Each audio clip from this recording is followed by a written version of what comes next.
like my worst nightmare would have been like me going to a club and kissing someone and then it being all over Twitter. Yes. Like that, like, no thanks. But I also realized no one actually gives a I think I realized like last year that I was living the life of someone in their mid-30s and I was 20. I feel far more comfortable being in spaces with women than I do men. Hello and welcome to How to Fail. I'm Elizabeth Day, and if you're new around here, this is the podcast that believe all failure is growth. So don't worry, you're very welcome. And remember, your mistakes are what make you. My guest today is still only 21, but has already racked up the professional credits of a seasoned actor and a following that most could only dream of. Joe Locke is best known for his lead role as high school pupil Charlie Spring in the hit Netflix teen drama Heartstopper, for which he received an Emmy nomination. It was his television debut, and since then he's gone on to star in the Marvel miniseries Agatha All Along, to perform in a Broadway revival of Sweeney Todd, and now he's making his first West End appearance in Samuel D. Hunter's play Clarkston. He was born and grew up on the tiny, windswept Isle of Man, raised primarily by women, his single mother and her 3 sisters. Locke describes his mum as an amazing woman who always supported his ambition to act. He started out with school plays and local productions before being accepted into the National Youth Theatre at the age of 15. 2 years later, Locke was chosen out of 10,000 other potential actors at an open casting call for Heartstopper. It was a role that would dramatically change his life, but not his privacy, which Locke still guards closely despite his 4 million Instagram followers and legion of Gen Z fans. I think my privacy is like a power, and the idea of losing that is like the loss of that power, Locke says. I guess that's the thing I hold on to the most dearest, because that's the bit of me that is still unaffected by anything else. Joe Locke, welcome to How to Fail. Thanks for having me. That was such a lovely rundown. My mum's going to love that. Is she? Yeah. Good. Yeah. I always want to give a shout out to the mums. Yeah, my mum deserves a big one. It's a delight and a challenge to have you here as someone who guards his privacy so closely. Let's see how we get on. It's really interesting. Like, whereas like I would still say I do hold my privacy very close, but I'm much more like comfortable in like what that is. But now I'm I don't know, feel more. I still have a very private person, but I'm more open. I love hearing that, and actually I think it's so important to make the distinction between privacy and secrecy. Yeah. And I can understand why you were scared and a bit jittery, because that was an interview that you gave around the time of the Heartstopper hype. Yeah. And for someone who, as I said, grew up on the Isle of Man, and then your first big job was this immense hit, it must have been incredibly surreal. It was, you know, it like overnight, I always say that like overnight I went from like having like 10,000 Instagram followers to 3 million, literally within the space of 2 days, because Heartstopper came out and it just was this like overnight success in a way that we weren't prepared for. I don't think Netflix were prepared for. And it was a very like weird adjustment. Yes. So then you've got 3 million people following you. Then do you feel like, well, I've got to be really careful what I do post now? Yeah. There's like the pressure of like, if I accidentally post something to my Instagram story, like by the time you can take it down, that's already been seen by 10,000 people, like in seconds. Do you feel the pressure of being a role model? No, I don't. I used to, but I have realized that's not my job. The only way I can be a role model is by being the true version of myself. Like I'm not aspiring to be a role model, and if that is something that people attribute to me, that's not my fault or my like thing to worry about. I used to worry about it a lot, but not so much. Let's talk about the play. Yes. Because I know almost nothing about it. Tell me a bit about what the themes are, the character Jake that you're playing. So the play's by Sam Hunter, who wrote The Whale, which was with Brendan Fraser and won a few Oscars a few years ago. And his plays are often more about like the characters and where they are in the world compared to like a really like intense actiony plot. And so our play follows my character Jake, who travels to Washington in rural Washington to a town called Clarkston and starts working in a Costco. So most of the play is set inside this Costco, and meets this other boy, Chris, and they like have a friendship, and then Chris's mum is battling with addiction, and the play is about the connections between that and them, and it's a really, really beautiful play, I think. And what do you love about theatre? Because I do think it was such a brave decision for you to go off the back of this Heartstopper attention and go and do Sweeney Todd in Broadway. Yeah, I mean, I grew up doing loads of like amateur theatre in the Isle of Man, and that was like my passion, and still is my passion. And so, you know, theatre's always been like film and TV is great, and it's really fun to get to do that, and I love doing that. But theatre is, you know, it feels like it's real acting. You get to act the whole story the whole way through. And then doing musicals, I just love musicals, and I got the opportunity to do that, and so I was like, yeah, fuck it. If you do karaoke, do you choose? I hate karaoke. Do you? Hate it. God, the passion on your face. Yeah, no, you know what it is? Because all my friends are so talented and amazing, and you go into karaoke with like singers, and then it's just not fun. That's not fair. It's not fair. But you can sing. Yeah, but not. Okay. Like, I could sing a song that I have rehearsed and done and over and prepared, but then when you go into karaoke and I find karaoke so stressful. You see, now I love karaoke. I can't sing, and so I opt for a rap. So that's my gift to you. What's your karaoke song? Skilo's I Wish. Great. Yeah. Great. Is it true that you can do a Rubik's Cube in less than 90 seconds? I can. Wow. Someone at school told me that I couldn't do it. And so I went home and taught myself it overnight, because that's the kind of person I at least was. Maybe not am so much anymore, but I very much feel like sometimes I have to prove myself. And so I was like, I'll go you. And then I did it. And why do you think you feel you have to prove yourself? Or did then? I don't know. Maybe some sort of like wanting to be like accepted and liked. Probably comes down to that. And do you feel accepted and liked now? To an extent, yeah. I think maybe it's more that now I try not to care as much. But then also there are things that like I do really try to be liked and accepted for. And yeah, I think it's just different now. So many of us will relate to this. I also have that tendency where I want people to like me and to accept me because it feels scary not being. Mm-hmm.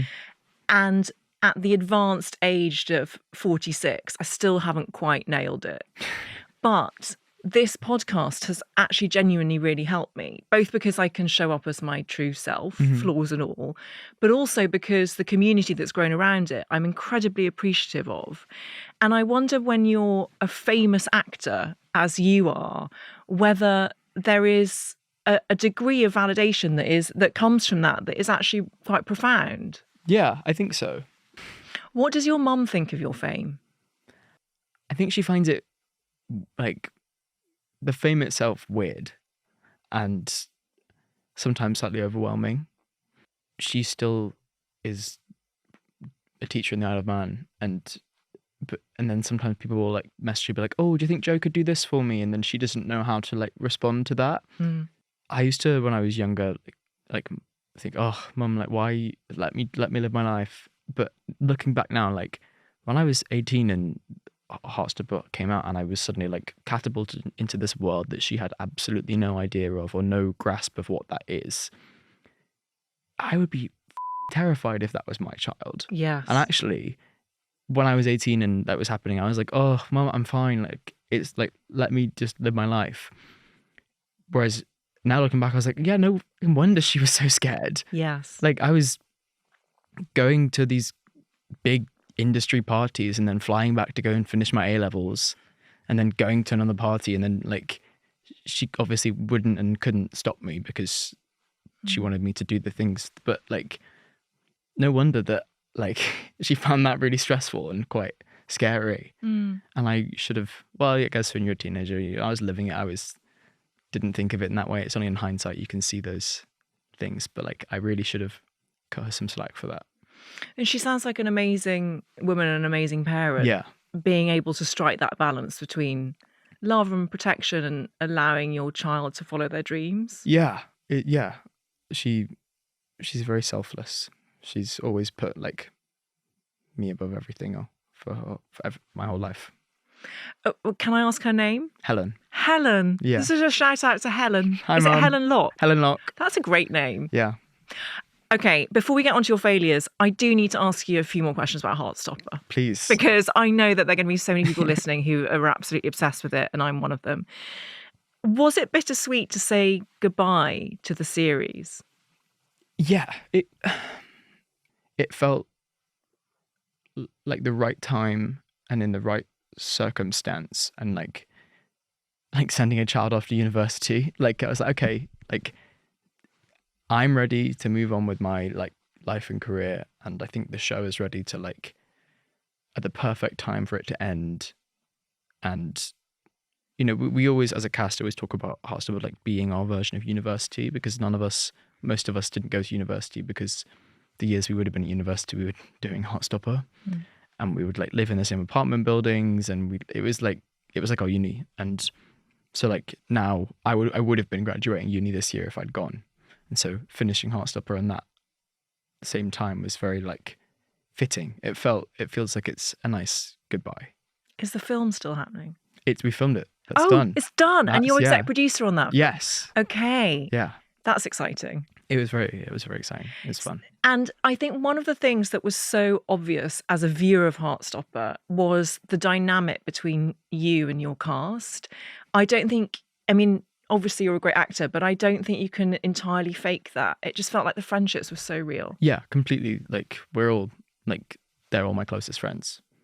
I think also there's something about like, I see all of them all the time, but if there's ever a time in my life where I don't see them for a while, there's a bond that's created there that's it's beyond friendship, and what we've all been through together as like a unit that no one else in the world has been through that thing in the same way we all have. And so that like, it's nice to know that they will all be in my life until the day I die. Aww. Like regardless if I don't see them in years and years, like yes, it's like family. That for me is the true metric of friendship. You don't have to see each other every single day, but when you do, even if it is within the span of a few years, you can pick up where you left off. Yeah. Is there a Heartstopper WhatsApp group? There is. There's a few. There's like a few over the years of things, but I think there's one now is just called like Dinner at Fizz's, because we were going for dinner at Versailles House, and that was just, no one's changed the name. And who's the most active on the group? Ooh, I think it really depends. It's not like an active group chat. It's just like if there's like an industry party, everyone's like, oh, you're going to the Netflix party tonight. You're going to GQ Men of the Year Awards. Yeah, that sort of thing. Okay. I bet you're rubbish on WhatsApp. I bet you I'm don't. the worst replier. Yeah, that's what I was about to ever. say. I am so bad. I have probably like, I'm sorry to everyone I like haven't replied to. I just like, I'll read a text and I'll be like, okay, yeah. And then I'll just forget to reply. And then it just gets really stressful because there's like so many to reply to. So like once a week I'm like, okay, I'm gonna go through it and I reply to everyone. But then they will reply when you're still messaging and it's like, well, now I don't know what to do again. A final question on this. Did you watch Adolescence? I did. What did you think in terms of Adolescence is obviously also set in a high school, grappling with some similar issues, but in a very different way. Yeah. What did you make of it? I mean, I could talk about this for hours, the rise of like the right-wing populism within young men. I think it's such an interesting and terrifying thing. And I think that's something that show talked about and grappled with in a really accessible way, which is so great. I just don't know, like, what we do to stop it. Yeah. Well, I think shows like Heartstopper are in many ways the vehicle through which we change, because there's something so delightful about that show in that it accepts every single character for who they are without over explaining it. And I think if we adopt that attitude as a broader culture, then we'll be doing so much better. Yes, that would be nice if we could do that as a culture. Let's get on to your failures. They're big ones. They're profound. Big ones. You went there. Well, you know, I looked at some people were like, oh, like my driving test. Like I failed my driving test twice, but like me too. Oh, no, once. Sorry. Well, I failed it twice, and on my third time when I passed it, he turned to me after he said, "So you've passed, but I've got a lot of concerns." And I was like, well, you told me I passed now, so I'm not listening. So can you not remember what any of the concerns were? I drove too fast. I braked too late. So I got like loads of like minors on my test, but didn't get any majors, so I didn't fail. That's so I think funny. I'm one of the best drivers I know. Well, this is actually so interesting because even though it's not one of your failures, I think it's a metaphor for life because I did an almost perfect drive for my first driving test. Me too. Oh, I was so proud of myself until the last few minutes, and then I rolled back on a hill start, which I've never I did done. the same thing. Stop it, Joe. Are we My the same first person? And I've never done that before, and actually I'm amazing at hill starts. Yeah. And it was an automatic fail.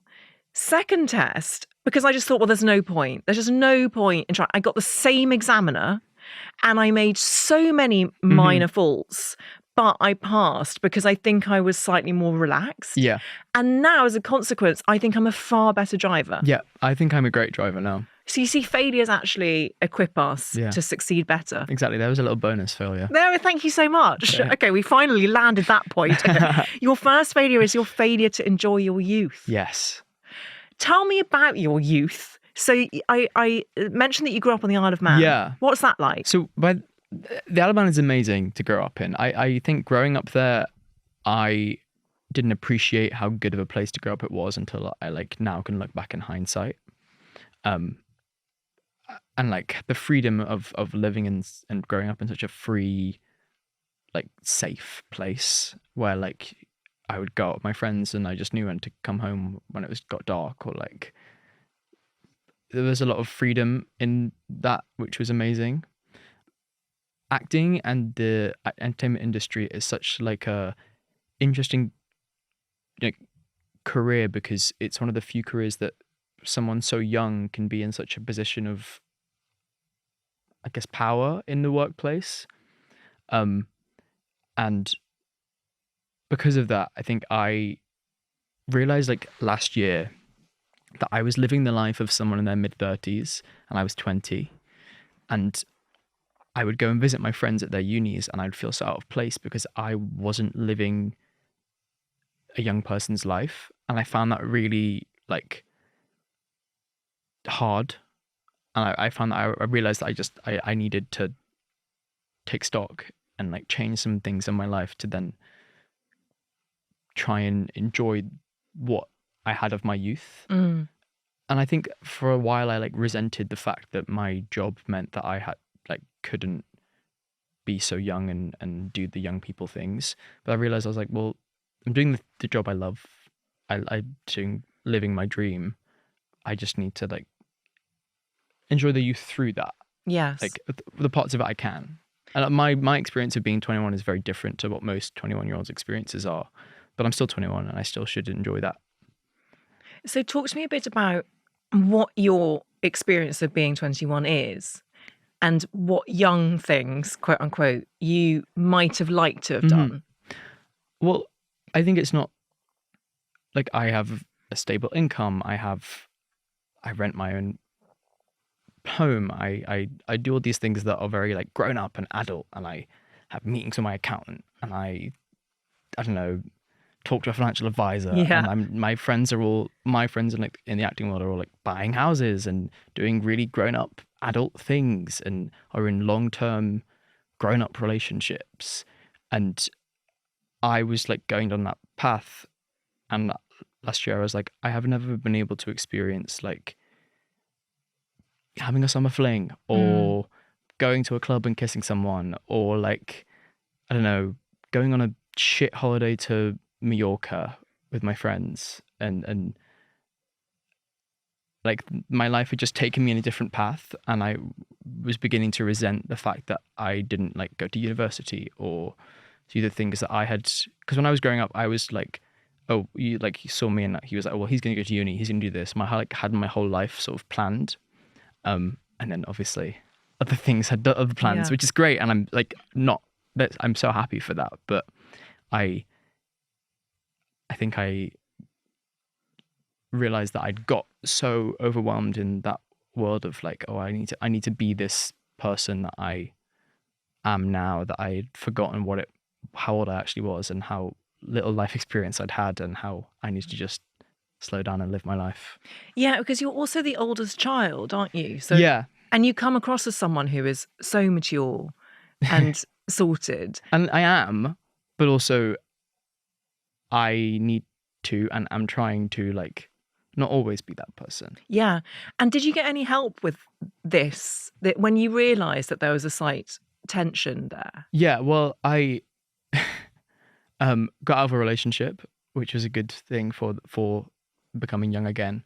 And then one of my best friends, Dylan, is the most inspiring woman, and she just taught me to just like enjoy the fun things, because I think I realized that I wasn't like letting myself enjoy young people things because I had this like high pressure life, and she was just like, you just need to just like let yourself have more fun and let yourself like make like the young people things that you do, like going out and getting really drunk and then vomiting in the toilet. Like I would like stop myself, I don't know, Yes. doing that. So did you go and do? Yeah, it's great. I love But this also for you. while doing it and not like having like a life crisis and like falling off the, like I Yeah. still am myself. I'm not going to change that, but I don't know. I've really been enjoying this year being young again, because I feel like last year I spent the whole year living the life of a 35-year-old. Yes. And was there a fear attached to, if you did let yourself go, quote unquote, that you would also be seen to be doing that? Because a lot of 20-somethings can make those mistakes in private. Yeah, definitely that was a big part of it, is like, I don't know, not feeling an added pressure of not being able to do those on such a public scale. Yeah. But I realized that I wasn't doing those things because I was so terrified of well, not the repercussions, because I wasn't doing anything wrong, but like it, like my worst nightmare would have been like me going to a club and kissing someone and then it being all over Twitter. Yes. Like that, like, no thanks.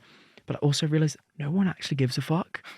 No one cares, Joe. Like, you're so egotistical that you think someone's going to film you kissing someone in a club and put it on. Like, no one cares. I mean, some people might care, but like, you just got to do it in a different way. Like, I probably wouldn't go to heaven and do it there. Yeah. Because it's like, but you can let yourself go and have fun and be not so like all tight up and in your own way.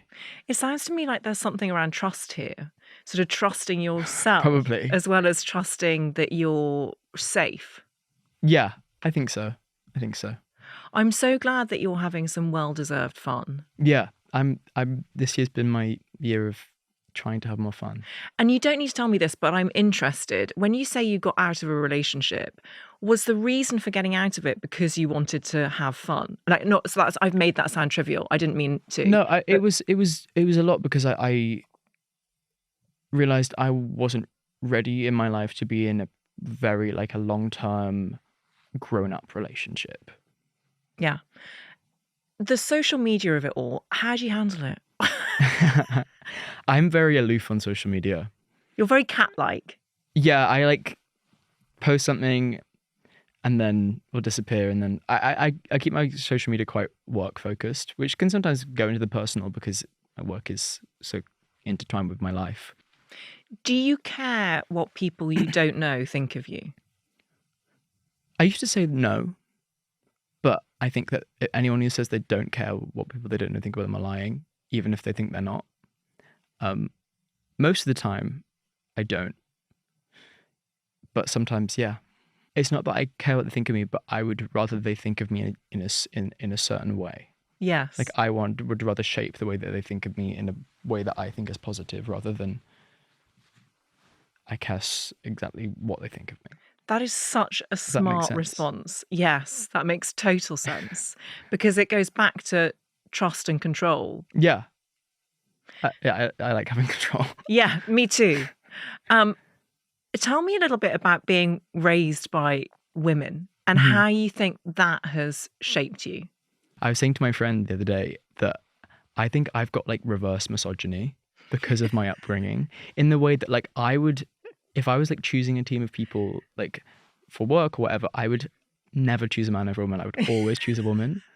for everything. I love you. Like I get, it's probably bad, and it's probably just as bad as being misogynistic, but that's my truth.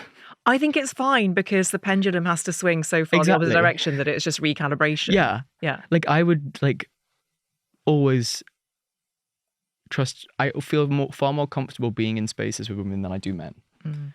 And I don't know if that's just because of my upbringing, because I also had amazing male figures in my life, but my mum and her sisters were very my grandma and my granddad also was great. My dad when I was a bit older as well. But my mum and her sisters were very strong influences on my life. When you say you feel more comfortable in a room full of women rather than men, what about men who aren't straight? Would they be the same? Even more so. Really? Yeah. Sorry. No, I know that's not necessarily true. But I think that I would feel comfortable in a room of gay men. But also now in my life, I'd feel comfortable in a room of straight men in a way that I definitely wouldn't have when I was younger. Mm. Like at school and things. Which I think also looking back wasn't necessarily their fault or my perception that I had this idea that I thought that the bro-y straight guys wouldn't like me. And so therefore I didn't put myself in those scenarios, so therefore wasn't comfortable in those scenarios. Whereas now I look back and I think actually most of those people that I was scared of are actually really lovely guys and nice people. And I maybe was just as much putting on them what I thought they projecting onto them what I thought they would be rather than what they actually were. Yes. There's that thin line between protecting yourself and defensiveness. Yeah. So we're talking about your youth, but I wonder if we could spool forward. So as you mentioned, you're about to turn 22. So when you're 44, if you can imagine that advanced age, Joe, what would you like your life and career to look like? Ooh, I'd love to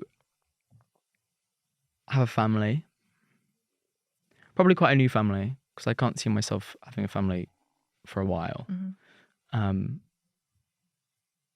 I'd love to still be doing this job and the job that I love, but maybe a little bit slower. Maybe just because I feel right now, in my 20s, I'm bam, bam, bam, let's go, let's work, all of it, which is I love it.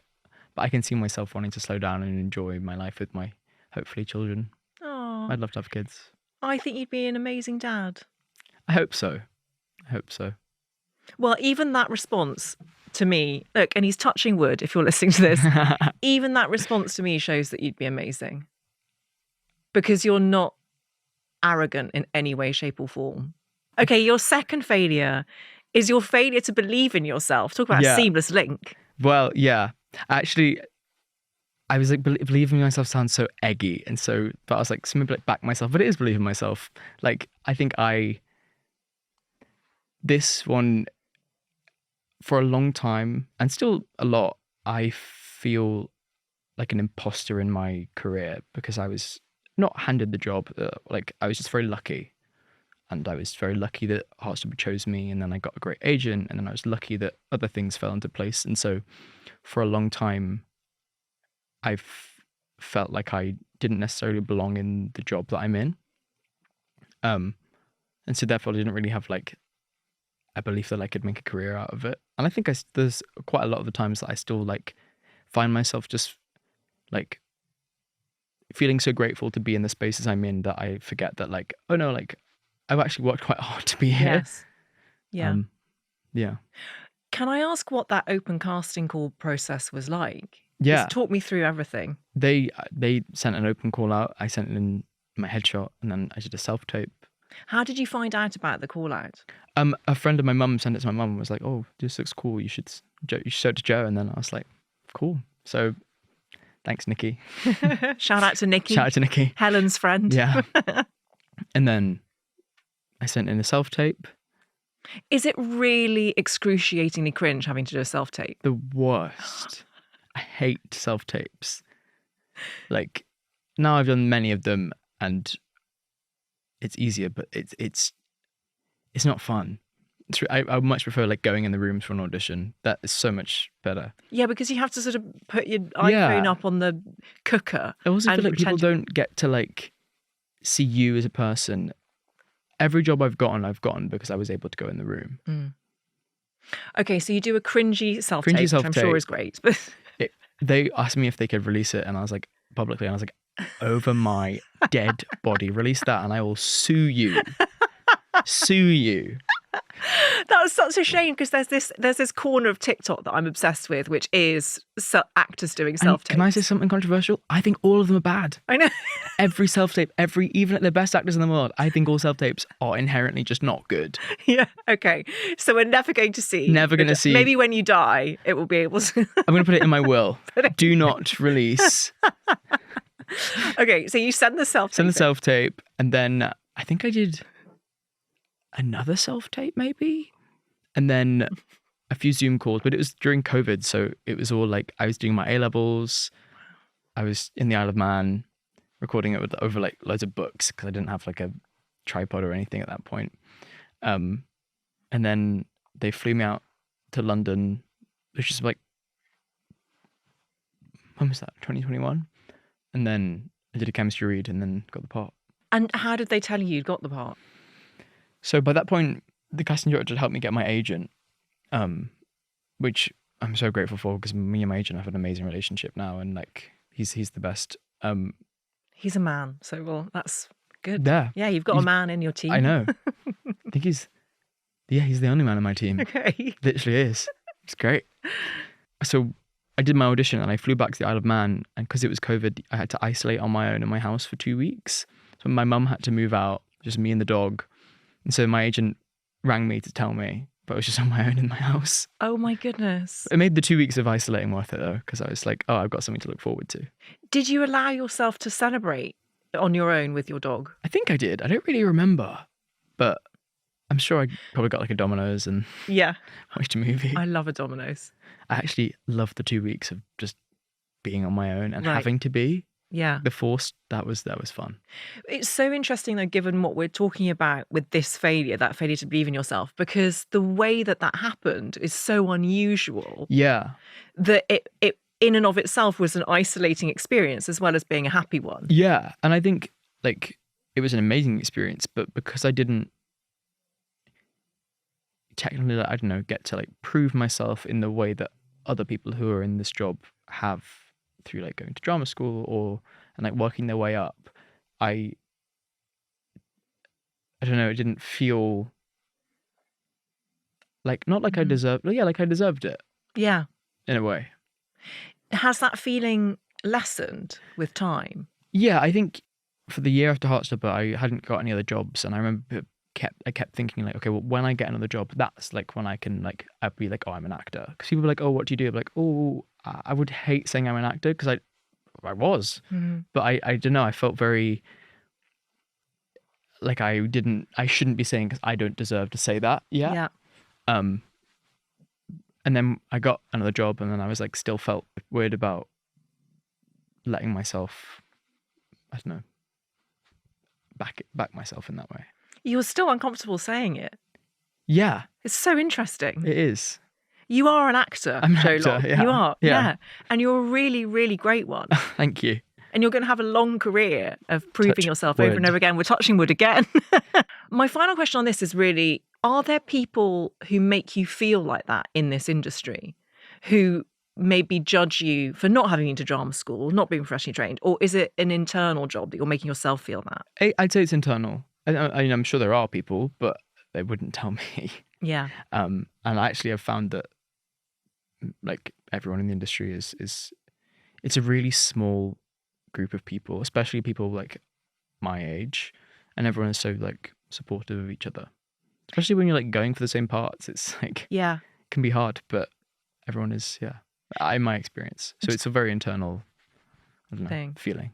Do you think that there are enough opportunities for young Joe Lockes like you, growing up in the Isle of Man, coming from a background of like hardworking people? Are there enough opportunities for people like you in this industry?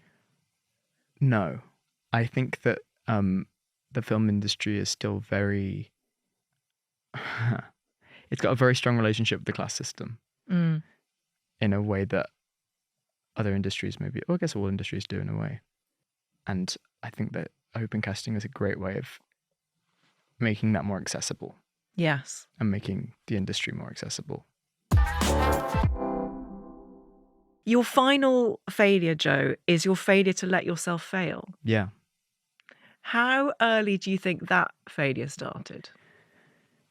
Like, early as I can remember. I remember, like, quitting football club after the first week because I know I wasn't good at it, and I'm not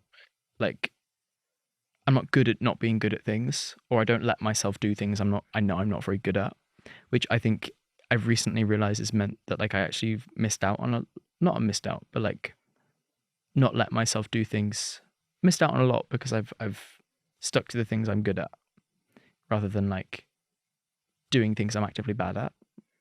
And I think everyone should do things they're bad at but I'm so scared of like being embarrassed and letting myself fail in front of other people and letting other people see the failure that I just oftentimes stop that.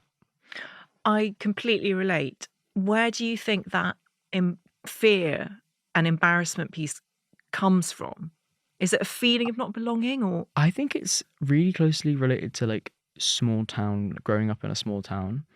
Like the Isle of Man's great, but I think there's this thing when you grow up somewhere so small and everyone knows everyone that like you have to fit in and you have to like abide by certain like social rules. And so when you don't, you stand out. And so I very much learned to like fit in my things and stick to the things I was good at. Do you think your sexuality played into that? Maybe, but not hugely. Mm. Yeah, I've been very lucky, and I have never. I had a great experience with my sexuality, and like no one ever gave me shit for it. Do you do anything now that you know you're not very good at?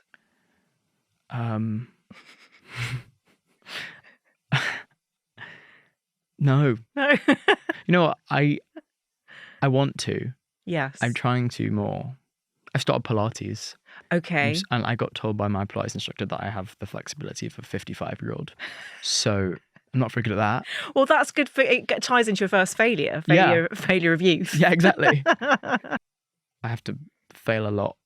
Yes. In my job. And like I remember last week in rehearsal we were I got a note from the director and I was really tired and I like took it so personally.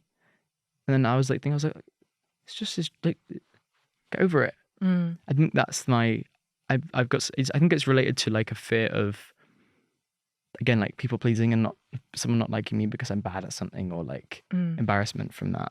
You want to be perfect in order to be lovable. Yeah. But you can't. But you're the most lovable version of yourself when you are your real self, which is imperfect. Exactly. And that thing about taking notes personally, again, I relate, not as a world famous actor, but when someone delivers what I experience as criticism, the chances are I will take it personally. Yeah. But that's okay, because I believe that being able to take things like that personally, but also being able to understand if there's a seed of truth in it and actionable feedback, the personal bit enables me to be empathetic and enables you to be empathetic and to understand other people's emotions. So I wouldn't take it away. Yeah. And I think it's one of those things where you have to be compassionate with yourself and say, not get over it. Like, I understand that I, Joe, am going to take this, I'm going to feel it deeply, but feeling deeply is part of my superpower. That's my advice. I definitely feel deeply. Yeah. Yes. Yeah. But what you say about not doing things that you're not good at. I remember once interviewing Malcolm Gladwell on this podcast, and one of his failures was failure to run. So he used to be a championship runner in high school. And then there came a point in his midlife where he just realized he was an entirely mediocre runner. And he never actually made it to where he thought he was going to make it. But he deliberately still runs because there's joy to be had in the mediocrity. That's great. Yeah. I really like that. It's so good, isn't it? It's like doing something not because you're getting anywhere with it, but doing it because you're sitting in the contradiction of it. Yeah. So I think Pilates might be your way through. I think so. Pilates started in the Isle of Man, little known fact. Did it? Joseph Pilates was in an internment camp in World War I in the Isle of Man in Knockalo Farm, and he started Pilates. That's my fun fact that I like telling people. That's an incredible fact. Yeah. Because everyone's like, no, it doesn't. No. No. And I'm like, well, Google it. That's incredible. Yeah. So Joseph Pilates lived in the UK but was interned. He was interned in the Isle of Man. That's amazing, Joe. Yeah. You see, well, you're great at facts. I have a very good memory like that. What is your most embarrassing failure, do you think, that you've had to just live with and grow from? Is there a terrible audition? Yeah, I mean, there's been many terrible auditions. I know what my most embarrassing thing is, but I'm not saying on a podcast because I wanted to stay hidden and away from the world. Okay. Will you tell me afterwards? I'll tell you afterwards. Okay, great. Yeah. Thank you. What do you think failure has taught you, or these 3 failures specifically? That I have a lot of growing to do still, and that's okay. I think because of my life, I have had to. I felt like I've had to be perfect and done and fully ready as an adult, and I'm not there yet, and that's fine. Yes. And we're all still growing. Yeah. What an amazing note to draw this to a close on. But I do want to ask you one very, very important question, which is about your eyebrows. Okay. Your eyebrows are amazing. Thank you. And I'm a big eyebrow advocate. I think brows, forget the eyes, brows are the windows to the soul. Have you always had great eyebrows? I actually have a great eyebrow, singular. Okay. And I actually was supposed to go and get it threaded yesterday, the middle bit, but I didn't have any time, so I just plucked I actually didn't. I got my one blade and went vroom this morning, which is what I used to do when I was 12. There's pictures of me from when I was in year 7 at school, and my eyebrows here and here. Oh, Joe. Because I just would go with a razor and it would just go like that. But I've always had very thick eyebrows. So it's left natural. It's like a Frida Kahlo. Yeah, very Okay. much so. And up here, it goes all the way up here. Wow. Anyway, So I get them. I don't get them threaded. I just get just a little bit, just a little. And it's fucking sore. it's so painful. So painful. Yes. You have fantastic eyebrows. Do you Thank think you. they help your acting? You know what? I think they sometimes infringe on acting because I have quite expressive eyebrows. Yes. And so I often, when I watch myself, I think, gosh, that's doing a bit too much there, Joe. Which I probably am not. It's just because the eyebrows, they give it, it looks like I'm doing a lot. I can't wait to see them on stage. On stage, they're going to be great. They're going to 'cause I be can great. Do a bit more and be a bit bigger. Joe Locke, I've loved having you on How to Fail. Thank you so much Thank for you for trusting having me. And good luck with the play, and everyone must go and see it. Yes, please go watch it. When does it open? 17th of September to the 22nd of November at the Trafalgar Theatre. Clarkston, starring Joe Clarkston. Locke. Joe, thank you so much. Thanks for having me. Please do follow How to Fail to get new episodes as they land on Apple Podcasts, Spotify, Amazon Music, or wherever you get your podcasts. Please tell all your friends. This is an Elizabeth Day and Sony Music Entertainment original podcast. Thank you so much for listening.